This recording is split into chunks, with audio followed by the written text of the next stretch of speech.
आपण टीवी देखुचंती एवं अनेक लोक एबे ओडिशार विभिन्न स्थान रे कष्ट पाउचंती। दर्शक बंधु तीनिटी एमिति कहानी आपणक निकट रखिबा पई जाउची जहा व्यक्तिगत भाव में मते व्यथित करिछि।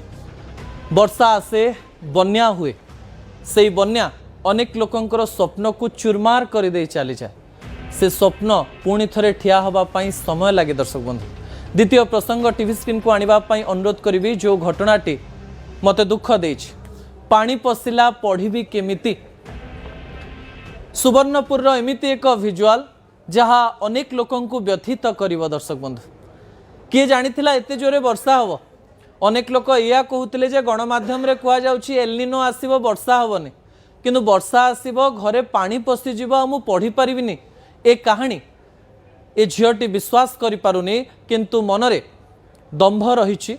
किछि दिन परे समय चली जीव से चिंता करुचे। विजुआल उपरे आपनकर दृष्टि आकर्षण कर देवा पई चाहिबी। दर्शक बंधु सुवर्णपुर ए विजुआल को भल भाबरे देखंतो। घरे समस्ते आराम रे थिले। झियो स्कूल को जाउथिला, पुओ अंगनबाड़ी को जाउथिला, घरे समस्ते खुशी रे रहुथिले। गरीब हेई पारंती किंतु स्वाभिमान थिला। बापा काम को जाउथिले, माँ घरे रोषेई करुथिले, झियोटी पाठ पढुथिला।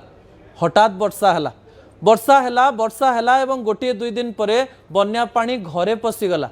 घरे पशि जावा परे जे निजर हाफ इयरली परीक्षा पाई प्रिपेरेशन करुची, प्रस्तुति करुची, से आज दुखरे म्रियमाण हो पड़ी। एते जोरे वर्षा घर भितर पानी पशिगला, से यहाँ एक सुजोग बोली भावी ना। अनेक पिला भावती जे वर्षा हो गला रेनी डे स्कूल को जीवु ना, किंतु जहाँ घरे पानी पशिची, जे पाठ पढ़ापी चाहूँगी, जे परीक्षा रे लिखापी चाहूँगी, जे भविष्य गढ़ापी चाहूँगी, ताकू किंतु रेस्क्यू सेंटर को जीवाई पड़ुची। मने मने झीटी भाभी एथर भल नंबर आनिबे, गणित को भलरे कषिथिले भल गणित करें एवं विज्ञान मोर पूर्वर भल हुए आउ थे रिविजन करेंगे, किंतु बन्या ता स्वप्न रे अंतराय सृष्टि करिछि एवं से दुखरे भांगी पड़िछि। दुखर सहित लाइफ जैकेट पिंधि से बसी जाइछि बोट रे एवं स्वप्न को धरी आरपट को जाइछि एवं अपेक्षा करिछि को दिन पानी कमिबो, को दिन घर को फेरिबे, पुणी थरे ओदा ही जाइथिबा बही को पढ़िबे।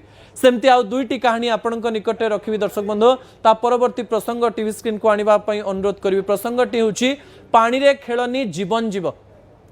भद्रक आ बालेश्वर दुईटी चित्र।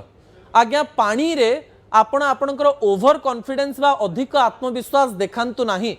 भारतर विभिन्न स्थान रे स्टाइल मारिकिरी, स्टंट करिकिरी, रील्स करिकिरी बहुत लोकंकर जीवन जाइछि। भद्रक आ बालेश्वर दुईटी कहानी आपणको व्यथित करिवो। कौन भावती किछि पिला आपण बुझी परिबेनी। विजुअल टीवी स्क्रीन को आनिबा पई अनुरोध करिवि। टीवी स्क्रीन रे दुईटी विजुअल। जणे व्यक्ति तो पानी रे कहला जे मु बहुत आगु स्कूटी चले, पानी भितरे हेलमेट पिंधि स्कूटी चलेकरी जाउथिले, भासी गला गाड़ी एवं पानी रु तांकु उद्धार करबा पई पड़िला। कष्ट लागुची देखला बेलको। आगे आपण देखंतु जे जणे व्यक्ति केंदी पानी रे स्कूटी चलेकरी जाउथिले, पड़ी जाइचंदी, स्कूटी भासी जाइची, हेलमेट भासी जाइची एवं से भासु भासु बंची जाइचंदी। एमती अनेक कहानी हेची। बाइक स्कूटी चलेकरी नौथिबे, भासी जीवे आ जीवन पळेबो। भद्रक गोटे दृश्य देखो। यही बाबू जन को तो नोबेल पुरस्कार मिलवा कथा। गाड़ी उपरे बसिकी स्टंट करुँच। गीत शक्तिमान दि जाए। शक्तिमान गीत रे गाड़ी उपरे बसिकी बाबू पूरा आराम रे गाड़ी चलाउछन।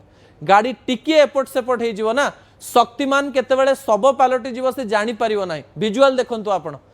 आमे आशा करिबा जे अनेक स्थान रे पानी हेछि। पानी अनेक लोकन को दुख तो देछि, अनेक लोकन को पई रील्स करिबा पई सुजोग सृष्टि करछि। किए स्कूटी चललानी, किए गाड़ी रे उडिलानी, किए गीत रे नाचिलानी। ते देखिकिरी आज्ञा आपणकर जीवन ठारू रील्स बड़ नुहे।